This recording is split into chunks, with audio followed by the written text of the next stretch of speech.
J'aime bien savoir ce qu'il y a derrière les mots. Et vous l'avez peut-être déjà remarqué. Et aujourd'hui, je voudrais voir ce qu'il y a derrière l'expression le mystère de Christ. C'est surtout l'apôtre Paul qui emploie cette expression, et cela plusieurs fois. Une expression surprenante, car chacun sait que Jésus est en fait venu révéler le Père et son plan pour sa création. Alors n'est-ce pas contradictoire que Christ soit l'objet d'un mystère? Et encore plus surprenant, c'est que Paul nous dit, en particulier en Éphésiens, que ce mystère constitue le centre de son évangile. Alors j'aimerais inviter quelqu'un à lire dans Éphésiens 3, les versets 1 à 12, s'il vous plaît. Éphésiens 3, 1 à 12. Merci beaucoup, Jean-Michel. Puis-je encore te demander de lire dans Romains 16, versets 25 et 26. Romains 16, 25 et 26. Merci beaucoup. Je voudrais commencer par des définitions et ensuite voir le contenu de ce plan et finir par voir en quoi cela nous concerne. En effet, il est toujours prudent de commencer par préciser le sens des mots employés. Le sens ordinaire du mot mystère concerne souvent un fait, un plan, qui n'est connu que d'un petit nombre et qui est réservé à ce petit nombre. Et même généralement, c'est quelque chose de malveillant. On entre là dans la sphère du complotisme. Et on fait de gros efforts pour tenir secret ce plan jusqu'à sa réalisation, parce que sa révélation avant le délai prévu pourrait remettre tout en question et surtout devenir dangereux pour ce petit groupe. Le sens biblique est vraiment bien loin de tout cela. Au sens biblique, il s'agit d'un projet que Dieu a conçu de toute éternité. Au verset 3, dans le chapitre 3 d'Éphésiens.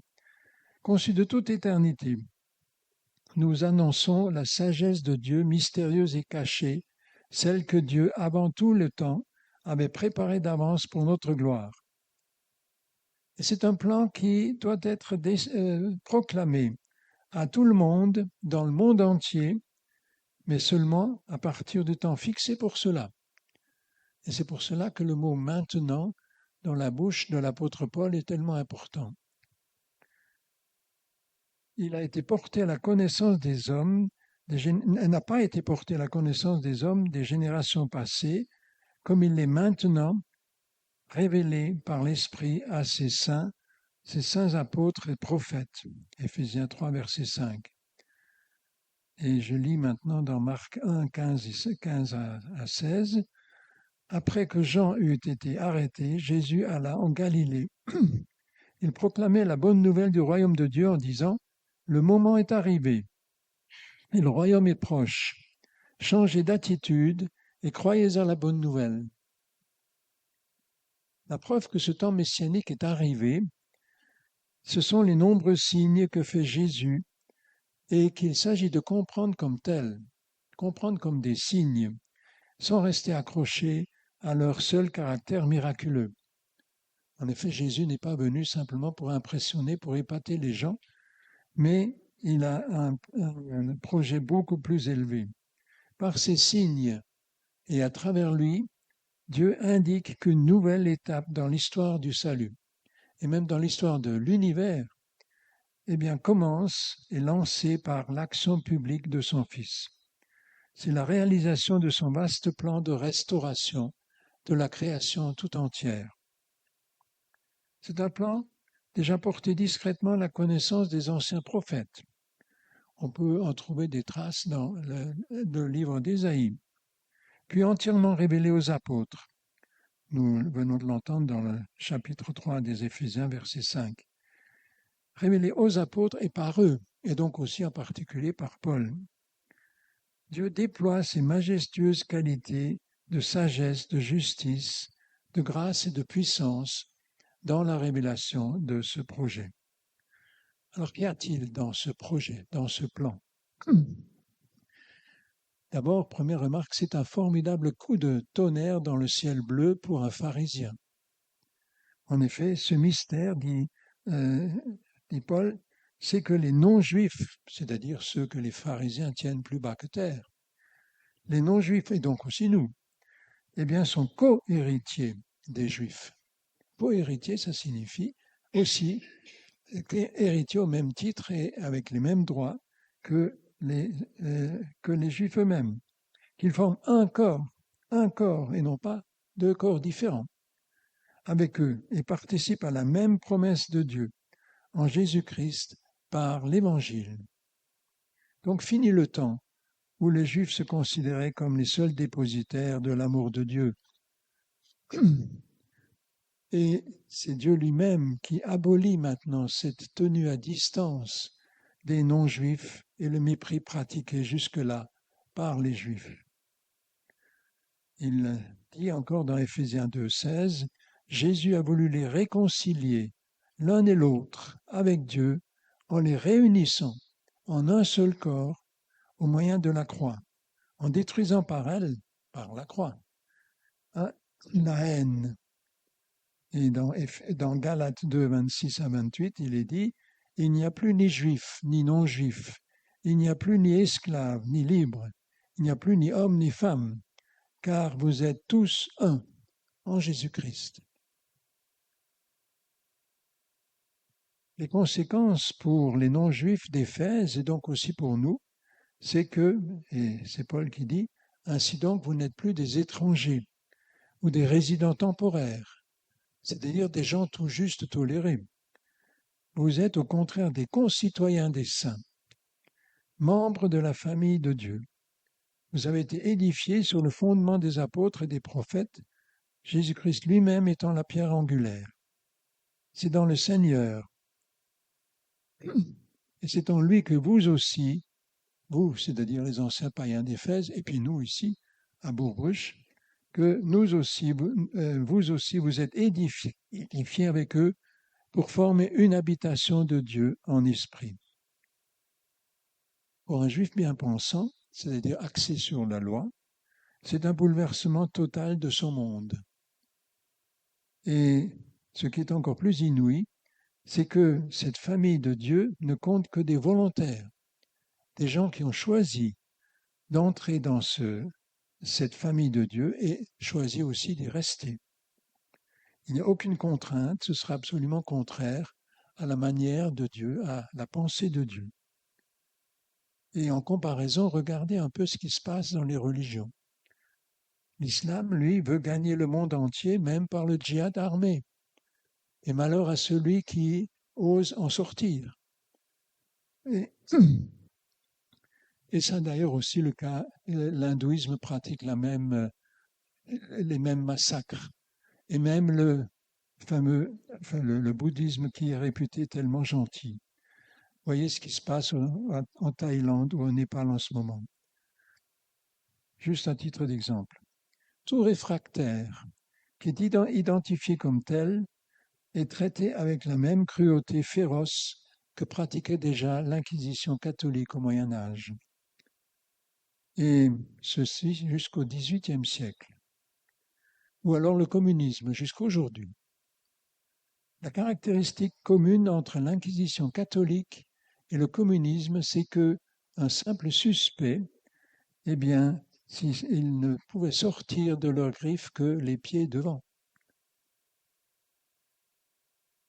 Et voilà où débouche une recherche d'unité sans Jésus au centre. Et là, nous sommes encore dans l'actualité. Seul le Dieu véritable est assez grand et réellement aimant pour refuser toute adhésion forcée. Non seulement il vient vers le pécheur dans un esprit de miséricorde et de grâce, mais il a même pris l'initiative pour qu'une véritable restauration de la paix et d'une relation vitale avec le pécheur soit possible et transforme sa vie. En effet, vous connaissez cette parole, cette invitation de Jésus de Matthieu 11, 28. « Venez à moi, vous tous qui êtes accablés sous le poids d'un lourd fardeau, et je vous donnerai du repos. Prenez mon joug sur vous et mettez-vous à mon école, car je suis doux et humble de cœur, et vous trouverez le repos pour vous-même. Oui, mon joug est facile à porter, et la charge que je vous impose est légère. Et ailleurs, dans Jean 5, 24, oui, vraiment, je vous l'assure, celui qui écoute ce que je dis et qui place sa confiance dans le Père qui m'a envoyé possède dès à présent la vie éternelle et ne sera pas condamné, il est déjà passé de la mort à la vie. Et ces promesses n'ont pas besoin de commentaires très savants. On peut les prendre comme elles sont.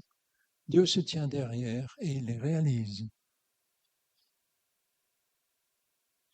Alors, quelles sont les conséquences de ce plan, de ce projet si impressionnant de Dieu pour nous?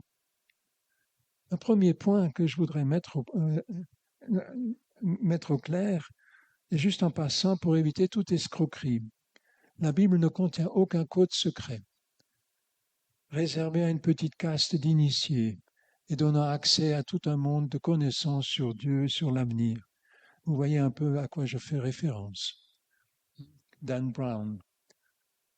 Non, ça, ce sont des élucubrations diaboliques qui déconsidèrent la parole de Dieu et qui font peut-être la fortune de celui qui publie un livre de ce genre-là. C'est aussi le contenu des supercheries des groupuscules gnostiques qui refont surface périodiquement. Les derniers en date, ça remonte à une cinquantaine d'années, dans le cadre de ce qu'on a appelé le Nouvel Âge. Je ferme la parenthèse. Une remarque à propos de l'unité. Le diable n'aime pas ça, à moins que ce soit son unité à lui. Et j'ai déjà un petit peu suggéré ce que ça donne. Aussi faut-il être très vigilant et exercer son discernement dans tout l'actuel concert de voix qui s'élèvent pour proclamer ou rechercher l'unité. Unité politique, unité économique, unité religieuse. Quelle unité ne sert que des intérêts humains ou directement diaboliques? Où se situe véritablement la volonté de Dieu dans tout cela? Et que faut-il sacrifier si on se laisse tenter par une offre du diable d'ailleurs? Il s'acharne à torpiller l'unité du Saint-Esprit entre les chrétiens, même avec des motifs d'apparence spirituelle. Et on se fera mal voir si jamais on met le doigt sur une de ces manigances qui n'a pas son objectif en Dieu.